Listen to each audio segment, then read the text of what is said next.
Hey people, how you doing? Welcome to episode 156 of the Sports Therapy Association podcast. My name is Matt Phillips. I'm creator of runchatlive.com. And as always, this podcast is recorded live on the Sports Therapy Association YouTube channel, 8 o'clock every Tuesday. And it has been that way for the last 156 weeks. Very excited to say that the focus this month is going to be on artificial intelligence, commonly known as AI, and Chat GPT. And in part one of this focus, our special guest is going to be Geoff Short, who is the director of Choice Physio in Sawbridgeworth, Hertfordshire. I'm really looking forward to it. We've got another speaker lined up for a couple of weeks' time, as always, which means that if you know anybody who is interested in this topic and how it can help healthcare professionals, then do make sure you let them know, because if they missed this one and they want to join live, then all they need to do is come along to the Sports Therapy Association YouTube channel at 8 o'clock on one of the Tuesdays of the month, and they can ask questions directly to our guests and also intermingle with people in the live lounge, which is always a nice networking possibility. Before we bring Geoff up, I just want to say thank you to the people who joined us last week. The first of the month on the podcast is always a Ask Us Anything episode. And last Tuesday on episode 155, we had a fantastic panel of STA regional reps and members. And we looked at questions like, anyone going to Therapy Expo? Is it worth it? And so we had a look at that. We had questions regarding the hydraulic couches or massage tables. Is there a cheaper way of getting them, and are they that useful? We had other services other than sports massage to help boost bookings. We had inquiries about treating children, whether parents need to be in the room, if there's age limits. We had questions about what do people use to develop leads.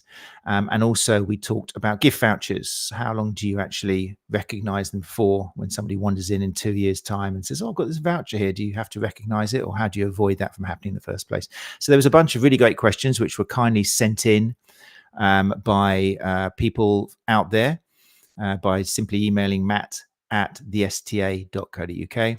And also, as always, we took questions from various forums. So if you are interested in sending in questions for our first Tuesday of the month, Ask Us Anything, simply follow one of those lines. Best thing is let me know, matt@thesta.co.uk, and I'll be happy to put your question out there either anonymously or in person, if we'll say your name, or come along for the show and put it to our panel yourselves. Our panel last week was Benjamin Mace Crossley, Ryan Smith, Simon Webster, and of course Tim Allardyce, founder of Rehab My Patient, and also Gary Benson, founder of the STA, was here as well. Right, so back to this episode, the first of our focus this month on AI and Chat GPT. Very excited. It's a topic I talked about in one of my little post-run chats the other day on Facebook. I expressed my kind of fear as well as my excitement, my tendency until now just to avoid it like the plague, because I really don't need something else to stare at and get my brain into. But the more I read about it, the more I look into it, then the more I realize its potential, particularly in healthcare and the job we do as sports therapists, sports massage therapists, sports rehab specialists. So very excited. One of the blogs I did read about it, which intrigued me, was by our guest tonight, Geoff Short, who, as I say, is director of Choice Physio in Sawbridgeworth, Hertfordshire. And that's exactly who I'm going to bring up now. If you're in the live lounge and you'd like to ask questions, and fire away. I've given permission to Geoff to stop me in my tracks if something more interesting comes up in the chat. So do ask questions if you're interested. But without further ado, let's bring up Geoff Short, director of Choice Physio.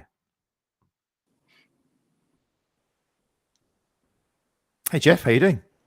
Hi, Matt. Yeah, good. Thank you. How are you?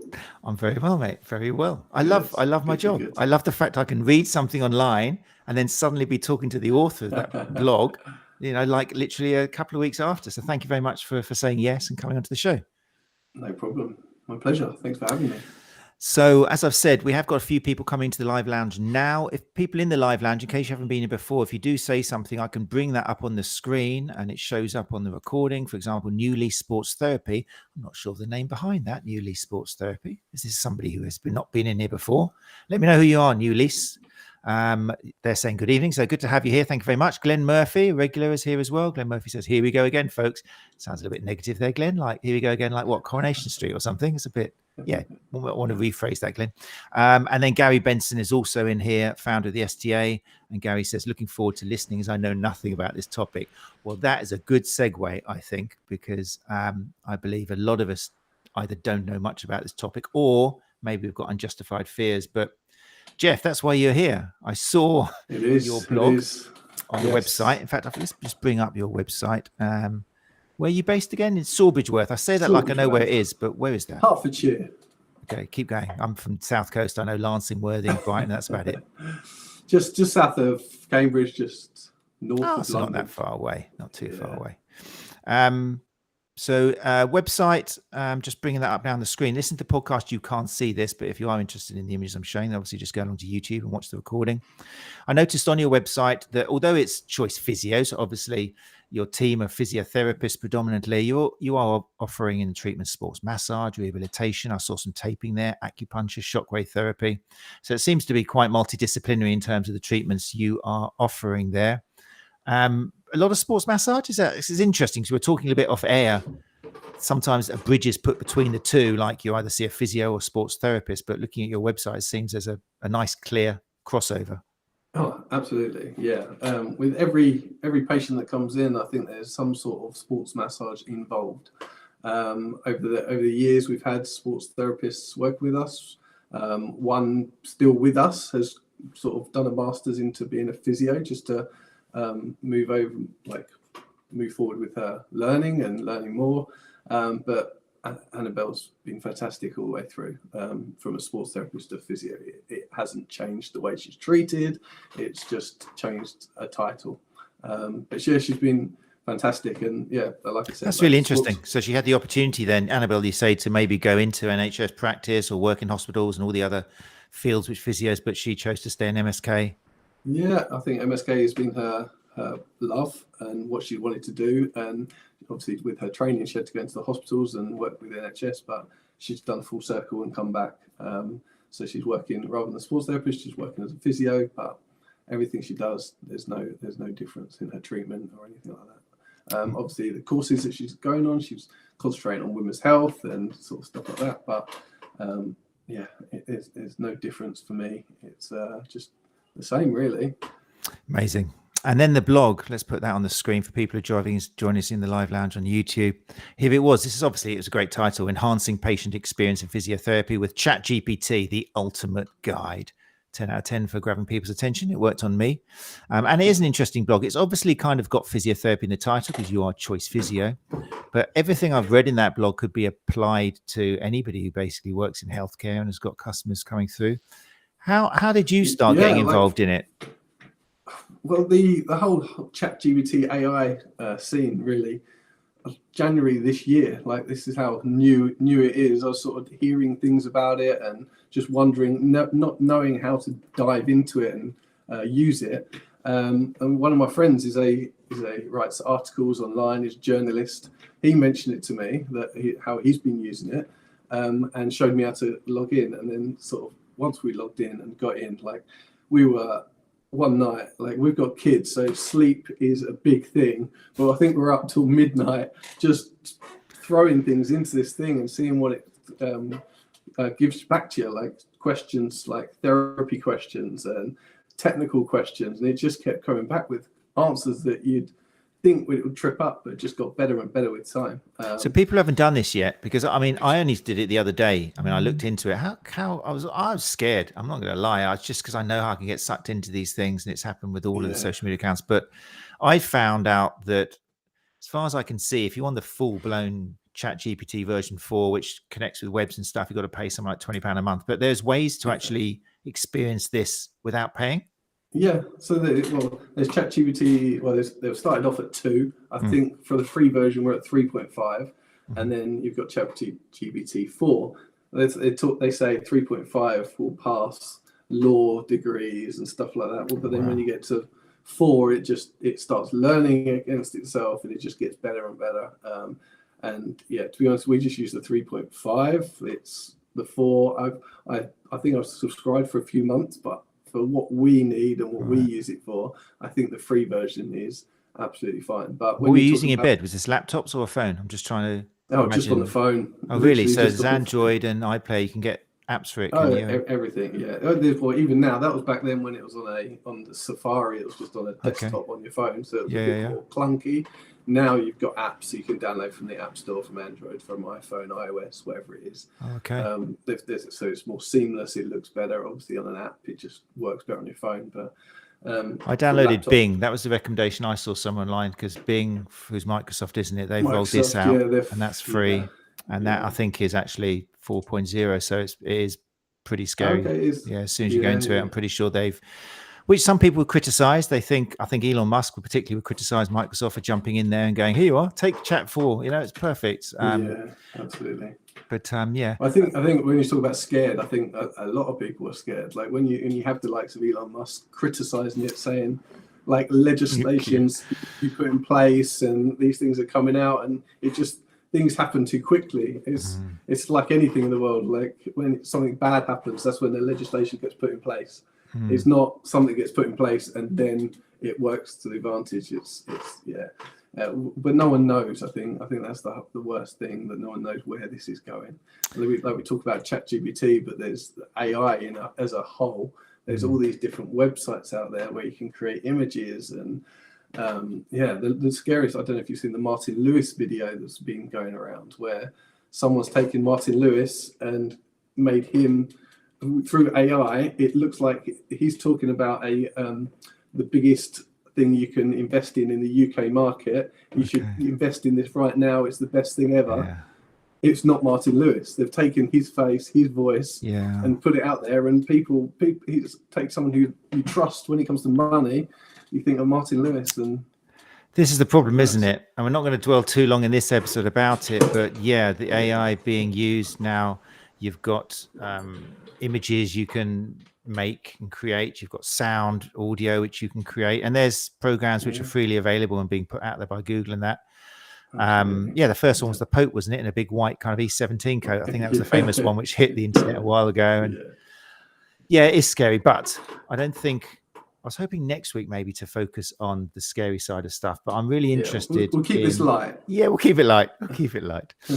So in terms of your business then, have you started putting AI and Chat GPT into use? Well, the first thing the easiest way to start using it is like social media. Social media for every business is a big key thing. Like obviously you know more than anyone with all the things that you do, but sort of getting content out there, it's one of those things when you're seeing patients, when you've got your own day-to-day admin, social media is the bit that can get left behind, and sort of you're not using it. So we've always got images and patients coming through, so we can sort of get the images, but it's about making it sort of the content available and putting it on the social media platforms. The first way we sort of started asking it to write us an engaging post on Facebook about ACL rehab, or we've had this patient come in who's gone from A to B and this is their recovery. Write me an engaging post incorporating the keywords and the prompts that you want to put in there. But like if you put it into ChatGPT now, it comes out with emojis that are like perfectly formed for that description and stuff like that. But these things would take you ages, hours almost, and it just comes out perfectly, and it's sort of all tailored for it, and you just click send, away it goes. Or you go on to another AI bot, I think it's called Metrical. I don't know if you've heard of Metrical, but it's like the social media platforms. You could just post it once, you've got your calendar, you can put it all there, and sort of in 3 weeks time you want that post to come out because it's a certain period, and it will just sit there and fire it off. It will give you statistics of everything. So there's that one. That's a big one. That's a real time saver then. A lot of listeners are always worried about social media and not writing the right thing. I think a lot of, especially in our wonderful sports massage therapists and sports therapists who are suffering a little bit with imposter syndrome. We've talked about that a lot. Worrying what they put out there might not sound professional enough, but these things will chuck out stuff with up-to-date information. You can always tweak it afterwards, I guess, before you send it. You can have a quick read through and check it makes sense and you're happy with it. Absolutely. Americanization, I think, is the biggest thing. All the spelling mistakes. Really? So you got to be careful with that. But going through it, just making sure it's all sound. But it gives you the core thing, the bit that takes the longest to write. But yeah, you can write 7, 8, 10 posts in 20 minutes, and then that's your sort of whatever interesting post you want to get out. And I guess because there's a lot of chat, isn't there, about kind of to engage on social media, you need to kind of pick a theme for the month, put 3 engaging posts, which isn't selling anything, talk about that from a slightly different angle, and then hit them with a sales thing at the end kind of thing. It's not scammy at all. It's just the way people like to engage, and then they'll listen to you and maybe visit you. So you could organize, you could use AI to do all of this. Okay, that's impressive. Yeah. What else? Mainly lots of when you talk about social media, sort of images, I find like images of people work best, but it's more like the body of the bit that's going to be picked up by Google, or the SEO part of things, and just get that part sewn up, because that's not what we're not masters in that. We do stick to sort of looking after people rather than just social media. But if you can use these tools to help and aid, I think that's going to be a big thing moving forward. And also I've read that, I mean, if you're doing this for a website, so if you're blogging like you guys are, things like it's always, and I've got the website as well, you know, you've either got to pay for stock images, and you want to find something which there's nothing worse than seeing another website with your picture of a runner on it, exactly the same thing. It just kind of hits you in a place in your heart. But with AI now, with the image creators, you can input with the prompts. I want this, I want that, I want these people, I want this skin color, I want this, blah, blah, blah. Absolutely. And bam, it gives you something which doesn't exist anywhere else. Yeah, we've played around with that. We haven't got that one down just yet. The images don't come back great. For me personally, I think it's a website called Jasper Art. Okay. I think that was the first one. Canva also do it. I've tried different prompts and stuff, but the technology is obviously there. We're not quite there yet. I don't personally think. Obviously, I've seen pictures of someone, say Elon Musk skating on the moon, like that'll work. But if you want something a bit more specific of a therapist, like performing some exercise or something like that, it doesn't. The image doesn't look great. I personally think. But like you say, once it's there and you can tailor it to exactly what you want. But yeah, we're still at the point where we get one of the therapists to perform the move, take the picture, upload it, and then use ChatGPT to, not always, but like quite often. No, you don't want to reinvent the wheel if it works for you, but if you're working by yourself or something, and then it might be an idea to put your content out. Interesting. Okay, so social media. What else have you found? What else have we found? Just blogs. Any other time savers like admin and stuff? Can it cut down on advertising and that? Is there anything else which you found it can do? Advertising.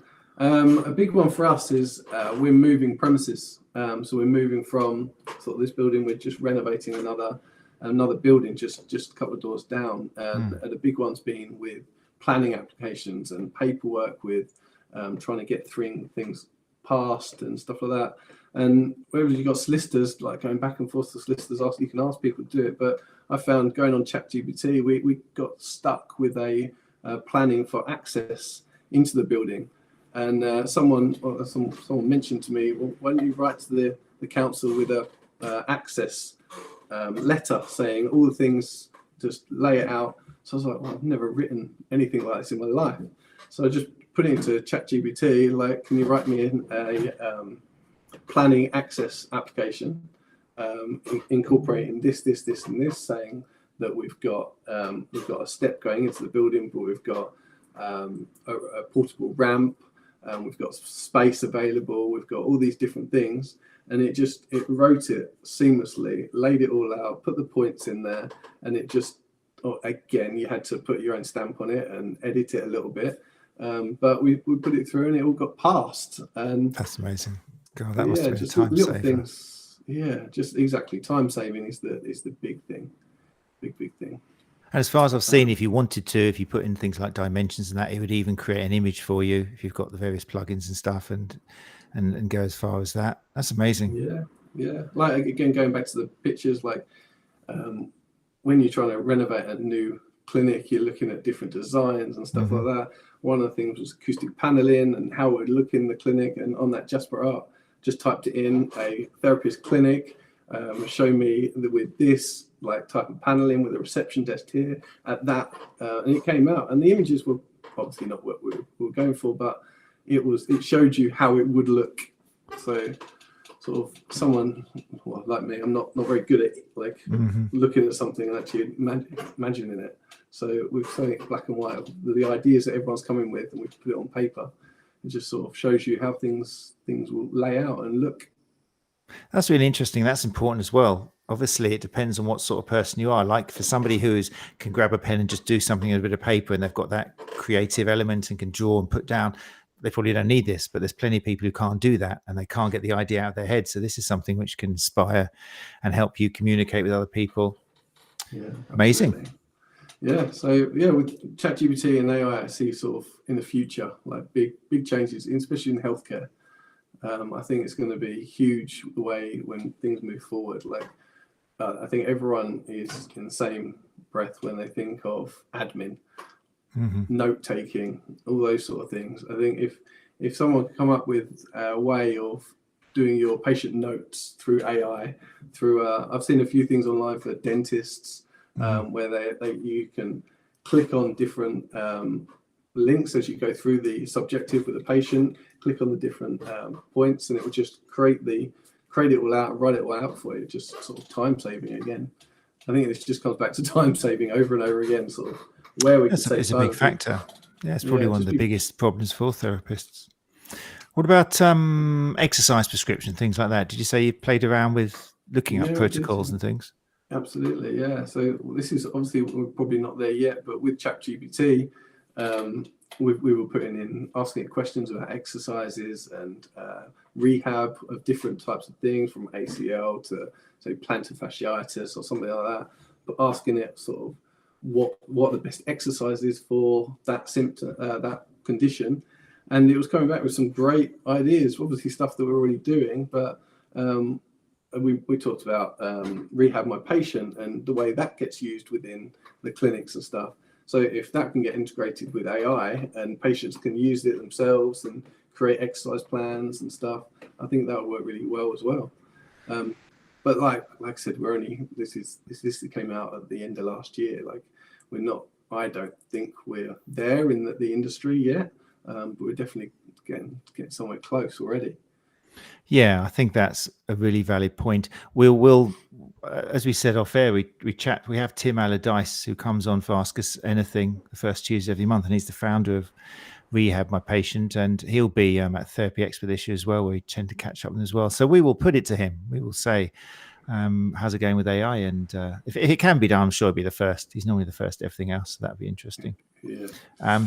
It's interesting what you say. It is so new, and I think it's worth warning people out there that it is so new. And I think the best way to sum it up, I've read somewhere saying that its fame is like being one of the newer generation of these generative models is how accessible it suddenly is, rather than what it can actually do. It's more that you can do this now on your phone, put it in, and bam, it's giving you. But yeah, there are limitations, I think. I had a colleague actually who's not in the room, just checking, not in the room, who actually quoted me. I'd read this happen to other people online, but you know what it's like when you hear, a friend of mine said it did this, but they were actually putting a blog together on something, and they put it through ChatGPT, and it came up with some magnificent data, and it even gave references. And she saw one reference for what she was writing about, and it was a paper where she recognized the names of the authors. She thought, I haven't heard this paper before. This is amazing. I didn't know they'd worked together. Checked it out. No, ChatGPT had just strung them together and invented this paper, which does happen at the moment, unfortunately, because it's just taking information from the whole internet, from every single book that's been written, from every single blog, from every single digital everything, and now and again it'll just put things together and invent it, because it's got no way of checking it. It's not meaningful. It's not thinking. It's just putting.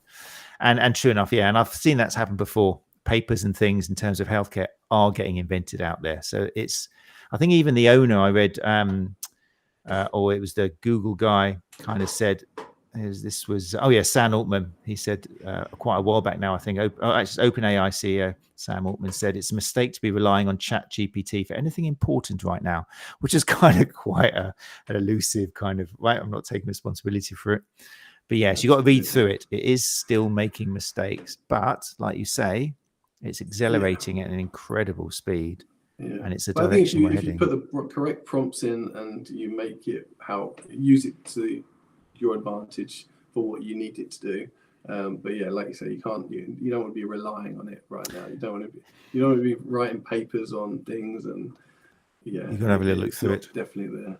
So for people who haven't touched this at all, I'm hoping that one of the effects of this website will be actually, I've just seen in the comments here, Gary Benson, founder of the STA, just said, look out for Americanized newsletter next month. Yeah, we know that's coming. Howdy, all.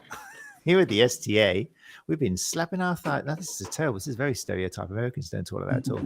But yeah, that's watch out, Gary. Read through it. Give it to Jake. Catherine Reimer in the live lounge has put a point here. She says, hi, both. Are you worried that AI may be used more by the general public to self-diagnose and to look at rehab for themselves? So basically like Google, an even worse version of Google. Yeah. Is that something you found?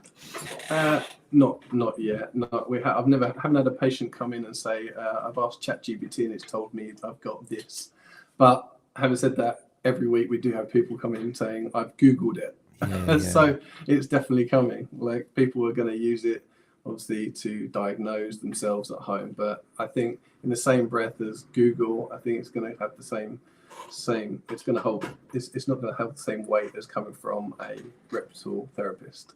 Like when you like when you're hands-on with a physio or a therapist or whoever you are, you're going to get a better diagnosis, or you're going to get the right diagnosis. Because the amount of times we have people come in who have Googled it, and as soon as they say I've Googled it, sort of, oh, here we go.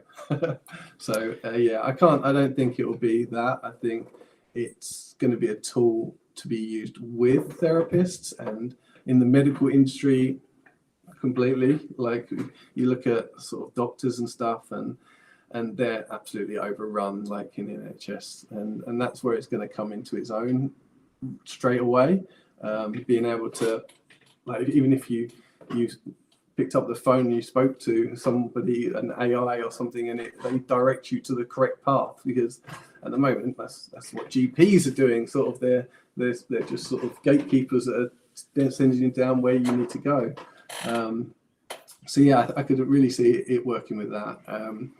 I was speaking to a radiologist the other day, and they're saying they're already using it for imaging. Say someone has an X-ray or an MRI or an ultrasound scan, they can put it into these machines where the AI will read the scan, and it will pick out the hot spots and write a report on it. Obviously, at the moment, it's still being overseen by the consultants, but the accuracy, according to this person, is getting really high. Sort of, we're in the 80%, 90% bracket where it's picking up things, and when things get missed all the time in healthcare. So if you can bring that risk and reduce that down with the use of technology, I think that's going to be massive. And waiting lists and things like that, just bringing them down with technology. That's a really good image, actually, because we've talked about before. We've had people on talking about the lack of reliability of MRIs and how similar radiologists can misinterpret it or miss something just because they're looking at the picture in a different way. But if you have got this AI which is considering all of the information that's out there and then using that to make a conclusion, then sounds like it is definitely an example of where you could get a better result. And like, you hear it all the time that AI is learning from itself, which is, again, going back to the scary point of the whole thing, that something the machine can self-learn. But with things like that, it's got to be a good thing, really, sort of taking healthcare to the next level. Good question, Catherine. Yeah, very good question. Don't forget, if you are in the live lounge and you've got more questions, then feel free to ask. So people are out there, they've heard the word prompt a few times. What is that? Is it just like keywords? Is it kind of like a hashtag or something where you put them in? Yeah. Is there any skill to choosing the right one, or how do you do it? I think it's learning the format of putting things in. So especially with ChatGPT, as you go through, like you can talk to it like a human being. You can start with just a simple command or a question like, what is plantar fasciitis? And then with that, it's already got that. And then you can ask the next question. You can say, give me 5 exercises for plantar fasciitis. With that, you can then sort of, if you want to write a blog or you want to take it into more detail, then once it's written it, you can re-ask the question saying, can you write it in a different way so it gives you a different answer and things like that. So, or if it gives you one of the points could be a certain exercise, you could ask it to describe that exercise, how I'd perform this in a different scenario. And so things like that, whereas you're conversing with this thing like it's a human, which is sort of the best part of it, really. Whereas years previous to this, we're going to be Googling it and we're going to go through people's websites to try and gain this information. Whereas this is, you're talking to it and getting things back. And if there's something you're not sure about, you ask it. And then you're going to get it until you get the answer that you're looking for. Going back to sort of blogs and putting in commands like SEO and like search engine optimization is a big thing. When you're asking it, you can ask it to optimize your blog or your social media post for whatever it is you want to do, what you want to target. For example, if you want to target AI or ChatGPT, you ask it to write something with those commands in place. And then again, once you've got that, you read it, and then you can ask it to rewrite it in a certain way, including X, Y, or Z, whatever else you want to include in it. So that, I think that's the beauty of the whole thing and the way we're going to be using it in the next 6 to 12 months. After that, I think technology moves so quick, I don't even know where it's going. I couldn't even imagine. Which takes us back to scary again, but it's natural to get scary, isn't it? But I think you've mentioned some really good points. You know, like a lot of therapists out there, when they do say, what more can I do to, you know, improve the size of my business and reach more people? Obviously, we've talked about this a lot of the time. Going to your local clubs and face-to-face is so important, and it's probably the most important depending on your target audience. And that if you're looking to work with the people around you, then go out to the clubs around you, especially if it's your kind of preferred sport. But you can reach a whole lot of people with a website and blogs, and also and increase your name and search results on Google if you write a nice blog. And not everyone can do that. You know, not everybody has got the command of the English language, but that's the whole point of AI, isn't it? And ChatGPT, it is created to make kind of aesthetically pleasing, convincing content with all the special language things which maybe, you know, therapists out there haven't got. So like as an industry, we're all therapists, and we're not specialists in websites and blogging and all this sort of thing. It's sort of when you start a business or you're a business owner, these are all the sort of things you sort of have to learn along the way. And if you can take on something that's going to help you, sort of, I'm all for it. And time, I think it all comes back to time. Like none of us have got enough time to do anything. Like in our social lives, in our sort of family lives, in our professional lives, like sort of trying to fit everything in to do everything is one of the biggest things. Kids, like that's the biggest one. Takes a lot of time. Definitely. So with this, and sort of moving on, I think where this can go and how this can help the industry. I think admin is the biggest sort of thing that we struggle with in a way. Sort of, we're all face on with patients, helping, and that's what we're here for. But admin part of it, note taking, is probably can take up to 20-25% of our time if you're sort of got to write referral letters or these sort of insurance type things where you have to do. If we can come up with something that will help prompt, and you can use it to sort of cut the admin time down by 50%, that'll just be massive. And if there's a quick way of doing a referral letter, because 9 times out of 10, the referral letters, the way they're written, they're all exactly the same. It's just the different diagnosis, what we require, what it is they've got. If we could just have things to change that and use AI to sort of format things and then just fire it off to whoever it is, the consultants or the doctors or wherever it is. I think it will be a really big time saver. I think it just comes back to time every time. What about in the piece you wrote, it talked about something maybe we're looking at in the future. I mean, at the moment, people are probably familiar with some sites which have got chatbots. Hi, we're here to help you. And you can tell within a second, or not with a second, within kind of 15 seconds, it's a computer. And Absolutely. More often than not, it'll give you an answer. I'm sorry, I do not have an answer on this. Would you like to continue and talk to? And they had their place. They kind of maybe help. Normally it just links you to, we have lots of articles in our website which can help you with this. Have you tried here? Click here. And it's just got standard answers. But can you see a time when this kind of this whole chat GPT thing, which is a learning process, where they can have a middle person which is going to direct you to the right kind of person, or even make a booking for you in the background, and you don't have to have that human interaction? Absolutely, yeah. Like through all therapists, like we use like the CRMs, the clinicos, the TM2s, and it's all sort of working in the background, and then working with our websites for people to book in online, to ask questions. You've got sort of people firing questions in all the time. Can I book? Can I cancel? Can I move an appointment? If we can integrate it with that, so sort of integrate it with the clinicos, integrate it with the Rehab My Patient. So if a patient can come on, because sometimes we have patients phoning up saying, oh, I saw so-and-so, and they mentioned about sort of an exercise program, but we didn't actually finalize it. And something like that, with Rehab My Patient, we could go straight out. They could ask the question, what it is, and then get sent straight through. Or if they want to reschedule an appointment, they can talk to the chatbot, which is something that's integrated in your website with ChatGPT, where it'll be lovely that they could just speak to that. They could say, I've got an appointment on X day, my name is this, and I'd like to move it to, and then it comes out with, these are the appointments on that day, which one would you like? I'll book that one, and then it's all done for you. Sort of, it'll be definitely a great asset to have and to integrate into the website and into the business.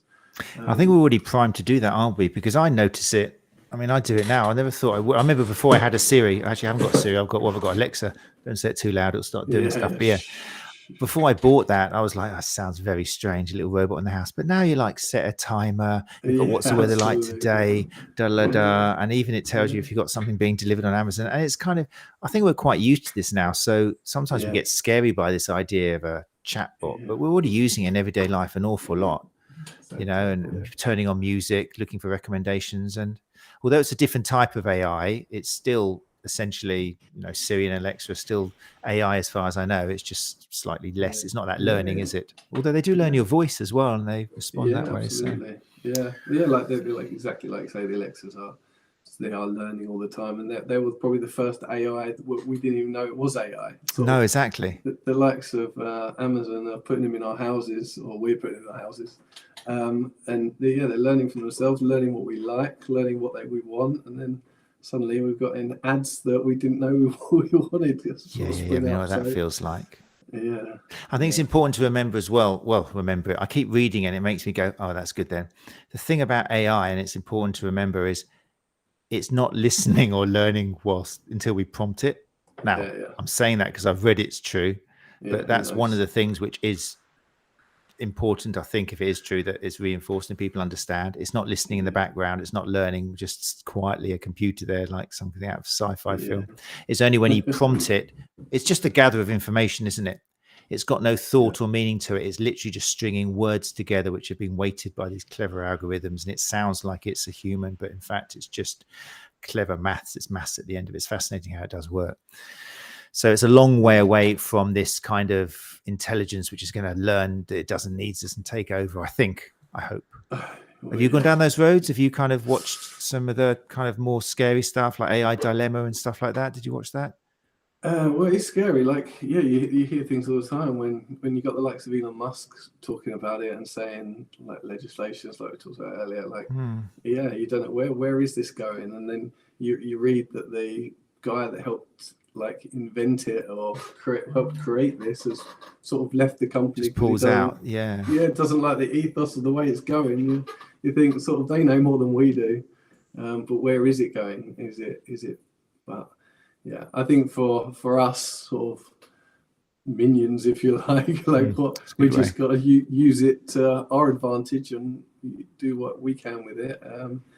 In years' time, if it is where it is, we don't know what it's going to be like. But if we can use it to help us, because I think this is the next stage of the internet. Sort of, it's only been around sort of since the beginning of the year, and we're already sort of on podcasts talking about it, and on sort of, I think it had more million views or uses than any other social media platform put together. So everyone's out there, everyone's using it, everyone's interested. Sort of, so yeah, I think it's going to be used worldwide, and from not really talking about it before, now all these other different types of websites are cropping up that can do all these different things, and using AI to integrate it into other things, and like it talks about sort of the scams out there that we could be subjected to. That worries me. I mean, that's already happened, hasn't it? I think a while back, actually, where a boss, or using the boss's voice to take out a certain amount from the bank account, and it sounded like him, and it all made sense. It was using words, and it was just a scam, and they discovered it in the end after one withdrawal. But it is worrying. But again, we've learned a lot of extra safety just from internet and things. And the first time we had a phishing email, or Royal Mail's got a parcel for you, or you've won a Asda TV or something. And once upon a time, that would be very scary. But now you just look at the link, and it comes from like Asda123@gmail.com, and you're like, So we've found a defense for it. So I think that'll happen again. Because this idea of like your kid ringing up the phone and going, I need you to, I'm not coming home today because I'm going to a party. Don't worry about me. I'll be fine, or something. And you've heard their voice. You think, okay, well, I'm not worried about them. When really that was a recording, all that sort of stuff. By the time that actually, if it is ever an issue, we'll have ways, we'll have code words. We'll just say, can you say the code word, please, Johnny? Okay, I know it's you now. And that's it. That problem's now gone, So I like to think we'll grow. We are still we're only here because we're more intelligent than any other sort of life out there. So we'll find ways to work with AI. Right, we've got some questions coming in now. Let's have a little look. People are starting to get stirred one way or the other. Let's see what we got. New Lease Sports Therapy, whose name I still don't know. Come on, New Lease, who are you? I need to know who you are. Maybe you're not. Maybe just a chat bot. Maybe this is all part of it. New Lease Sports Therapy says, I see the advantages of time. Will it create the instant expert and make it difficult for our clients to discern who really knows their stuff rather than who is just more tech savvy? It's interesting, isn't it? I mean, I think especially in our industry, it's a very hands-on it's not.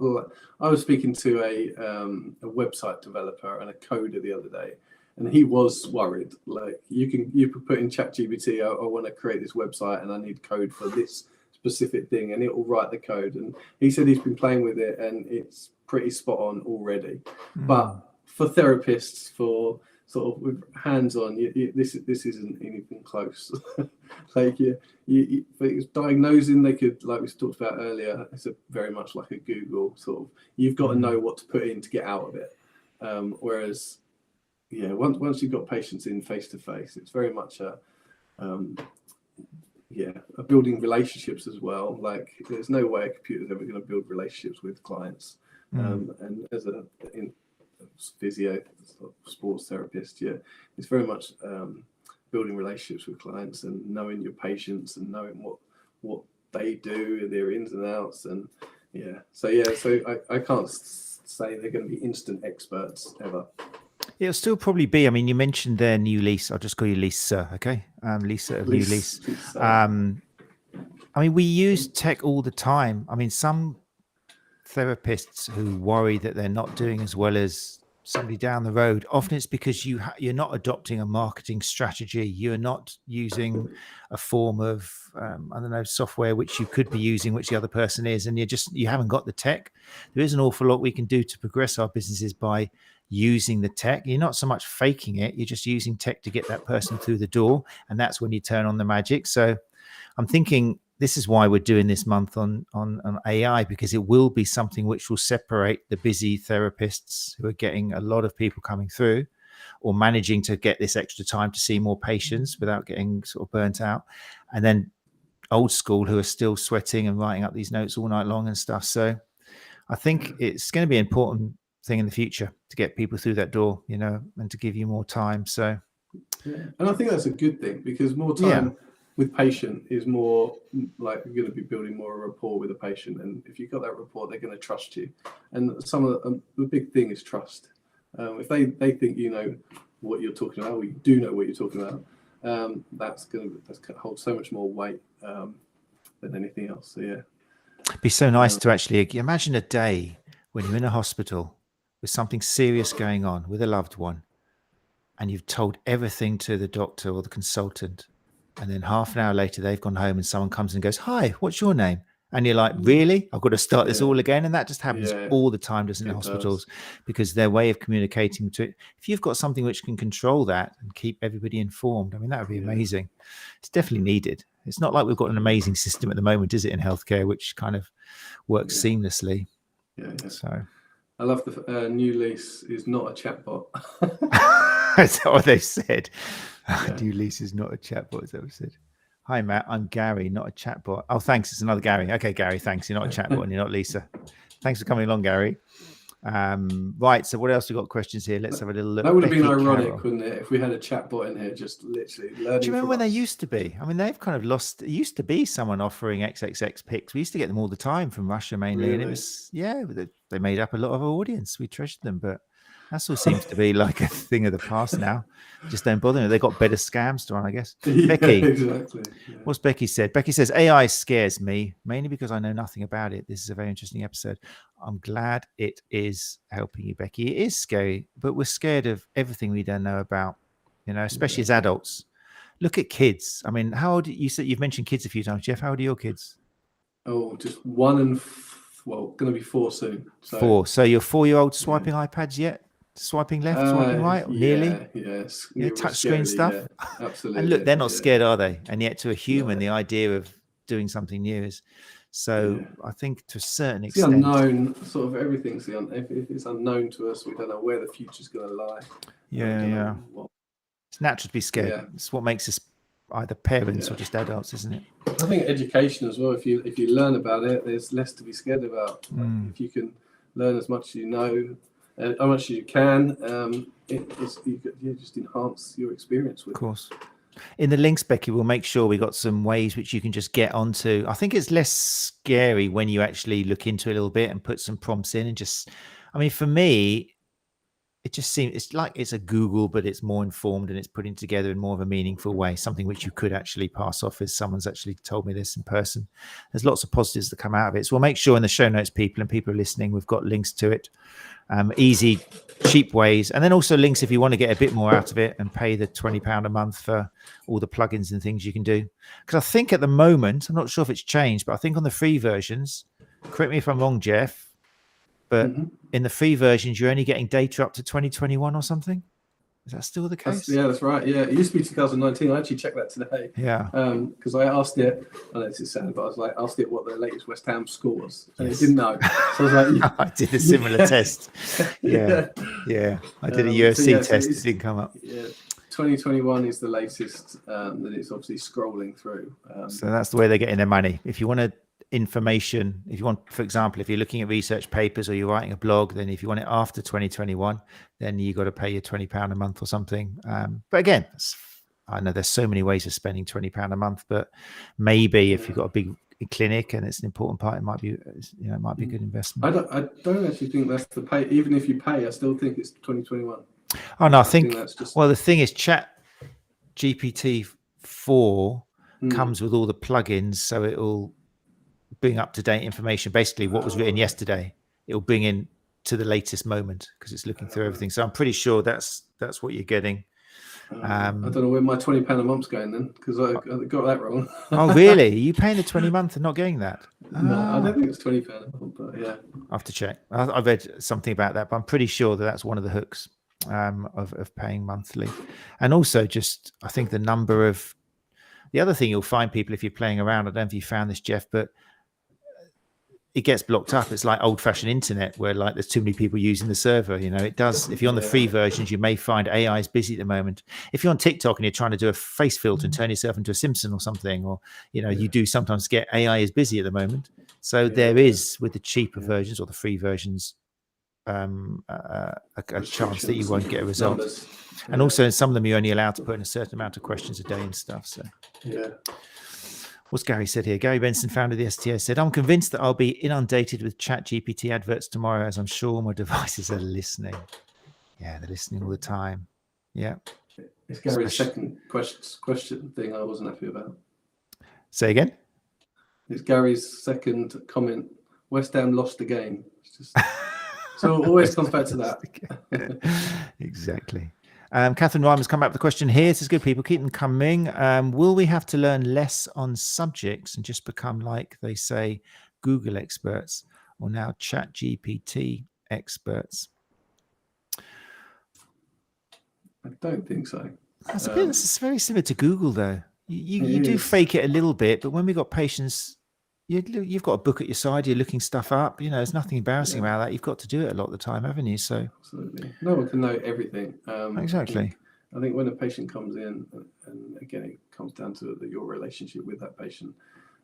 Especially if it's a new patient, they come in, they start quoting ChatGPT to you, and once you've got them on the bed, or you're doing your subjective, and you're seeing what they've got, and you're actually talking to them, and they know that you know what you're talking about, they're going to listen to you over a computer every time. Definitely. And it's probably worth, maybe with that in mind, if customers are going to come in and start asking you questions about this, if you want to continue showing yourself as a kind of evidence-based, informed, modern therapist and know a little bit about it. But Chat GPT is the result of humans and AI working together. And a lot of people at the forefront are saying that is the secret to all these people are worried about AI taking over, whatever. As long as we're working with AI and finding ways to make sure that we're inputting the data, AI sorts it out, and then we reward the AI. That's how AI learns. I read something very interesting today, which is about AI is based on a reward system. That's how it learns what the best results are. Literally, humans are going, "That's a nice answer. That's not very good." And that's how AI learns. So they compare it to a child, and they fill it with information, and then suddenly they start putting discipline in there. So it is still very human managed. Yeah, I think a lot of chat has been about how scary this is, but I think if you twist it and you look at it as an advantage, sort of how you're going to use it for an advantage, and admin purposes, like, is going to be a big thing for our industry, I hope, because I know for us, like, trying to get admin done, and sort of, you want to do the best for your patient, you want to be hands-on for the full time of the treatment, but then you've got another patient waiting for you, and then you've got to get their notes done. They've asked for a referral letter and they want to see some exercises, and then they're phoning in half an hour because they haven't had their exercises that they want to start. So if we can sort of streamline that and get that to a point where it's literally streamlined and seamless, that we can sort of get things out the door as quickly as possible, then but accuracy as well. It's got to be accurate. It's got to be there. But you mentioned the rehab my patient. Sort of, if we can sort of work with something like that we can get things, and when patients come in, and it's all integrated with the 𝐔𝐬𝐞 or TM2, I think it'll be good. So yeah, rather than being scared of it, I think we should embrace it and use it to our advantage. Definitely. Wise words. Marco is reminding us here. Hey, Marco, thanks for joining us again. You have other options like Bard from Google, which have information that is constantly being updated. It's very similar to ChatGPT. Yeah, it's true. There's not only ChatGPT out there. It just so happens that, I mean, one of the reasons Elon Musk left AI is because it was becoming the monopoly and he didn't want to be part of it. It wasn't open anymore. It was closed. But they have got the monopoly a little bit now. Everyone's using it. I mean, more than Google, but there are other alternatives out there. It's true. I'm not sure if Bard, again, has got limitations or how much you have to pay for it, but we'll do a bit of homework and put some links in the notes. Yeah, definitely good point, Marco. Catherine has come back and said, "I agree, we never know everything. I just think I need to look into it more. Use it as a tool to help you rather than think it's against you." Yeah, I think that's right. I think so. Absolutely. I mean, we're not too worried about the idea of great minds coming together, like stick 100 people in a room and talk things over. We think that's really sensible. It stops wars. All we're doing here is bringing loads of information from loads of different minds together and putting stuff together there. That's quite a healthy way of looking at it. I've just made up. It's probably very flawed, but we're just taking information from different sources. The danger at the moment is that this AI is putting it together and it might get the words in the wrong order, which it can do at the moment. But the more it learns and the more input it gets into it, I mean, it's already at billions and billions of weighted words and how they fit together. But the better it gets at it, the less likely it will produce errors. So cool. Okay, well, look, Marco's come back and said it's chat, it's free chat. And that is Bard, was it? Yeah, from Google. And Bing as well, just we're talking about free. Yeah, there you go. I put Bing on my phone. That's why I experimented with, and it kind of made me feel a little bit less scared of it once I'd actually said hello and shook hands, sort of thing. Who would have thought? So there we go. Yeah, Bing is free at the moment. Yes, I think there's lots of AIs out there, not just sort of the chat GPTs and the different types of that. I think there's hundreds. Like you start Googling it, and then you look at other podcasts and you look at other YouTube videos, and there's so many different things that seamlessly sort of you can put together. Some that we'll probably never need to use, or some that don't really work right now, but yeah, there's just so many different things. But you think 6 months, 9 months ago, I'd never even heard of all these websites. So sort of we're only sort of 6, 9 months down the line. Sort of where are we going to be in another 6 to 9 months? I think that's the question. So this is true. But yeah. Fantastic. Right. Well, that's a very convenient place to bring this very interesting session to a close. It's 8:56 already. Geoff, if people want to see your blogs, and plus you've got loads of interesting blogs in there as well, then they can head to your website. Let's just bring that up on the screen again for people who are interested. Go along and read the blog for yourself at Choice Physio. What is it? .co.uk? .co.uk. Yeah, .co.uk. Yeah, the website, social media, Facebook, or yeah, even it's all very Threads convenient. Is the new one, isn't it? Say again. Is it Threads? Oh, have you joined that? Have you? Oh, that annoyed me as well. That annoyed me. Everyone saying it was. Anyway, we won't get into that. But yeah, Threads is the new one. Yeah, you very conveniently, Choice Physio is just put it together. That's on Facebook, Instagram, and Twitter, so you can follow the people there. And like I say, on the website, it's well worth going along to choicephysio.co.uk and having a look at the blog there. There's some really nice information on all sorts of things which will be useful for you, sports therapists, massage therapists, and sports rehab specialists out there. And if people do want to get in contact with you, are you behind any of those social media handles, Geoff? Or absolutely, yeah, all of them. There's everyone that works here. We pretty much all run. Excellent. All of So them. if you've got any questions about today, that'd be fantastic. Absolutely. That's really cool. Right then, so there we go. An introduction to AI and Chat GPT for healthcare providers. In a couple of weeks' time, not next week, because I've just had confirmation of something. I'll tell you about that in a sec. But in 2 weeks' time, on Tuesday, my guest is going to be, let me just get this right. Simon Kirkpatrick, wasn't sure of the surname. Yeah, Simon Kirkpatrick, who's the founder of Dew Forest Systems, which is an AI and IT consultancy company. We're going to dive in deeper. Today has been an introduction, which has been great, but we're going to dive in because Simon's going to be talking about prompt engineering, which is the construction of ChatGPT prompts to get the most appropriate response. So it's going to be a lot about fine-tuning it for people who are already familiar. So I recommend, if you are a listener and you're interested in this, and have a little play around yourself. We will put links in the show notes, and then come back in a couple of weeks' time, which will be Tuesday, July the 25th at 8 o'clock, to the Sports Therapy Association YouTube channel.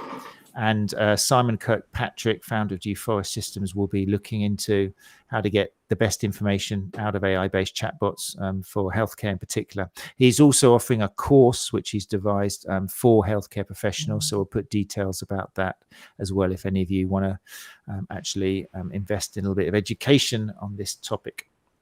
Next week, I was going to have an AI and Chat GPT thing going on, but one of the people I really wanted to get into the nutrition focus last month is back from holiday, who I really wanted to get on the show. And that is Faye Townsend, who's a fantastic nutritionist who I follow on Instagram. And Faye is back from holidays and happy to come on next week. So we're going to interrupt it a little bit, which I think that's healthy, because I'm feeling guilty about getting people too turned on to looking at screens for longer. So we're going to take a slight break, talk to Faye about, I think next week it's going to be about some myth busting, which is really important. It's such a complicated subject, nutrition, for particularly athletes. There's so much misinformation out there. So Faye is going to be busting a few myths and talking about how she worked with her athletes, because sports nutrition is her bag. So that'll be next Tuesday, 8 o'clock on the Sports Therapy Association podcast. Right, that's it. Geoff Short, thank you once again for joining us. Really appreciate it. Thank you for your time. Thanks, Matt. Thanks for having me.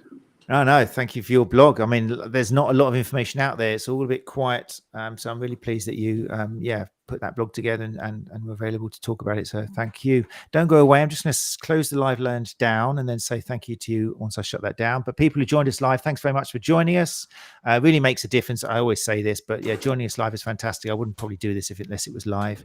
If you are listening to the podcast, then that's great as well. Thank you very much. If you're one of the 3,000 or so downloaders, we love you as well. But would you please be kind enough to leave a review or a rating on particularly Apple Podcasts? We get some lovely emails saying, oh, thank you so much. The podcast is really great and blah, blah, blah, which is lovely. I really love that. But the best way you can help us is by leaving a rating and a review. On your iPhone, it takes a matter of seconds. Just go to one of your popular podcast apps and then just find us and leave a 5. Wonderful. That helps the good word of our guests like Geoff get out there when people do a Google search. So thank you very much. We will be back next Tuesday. Until then, take care of each other. Good night.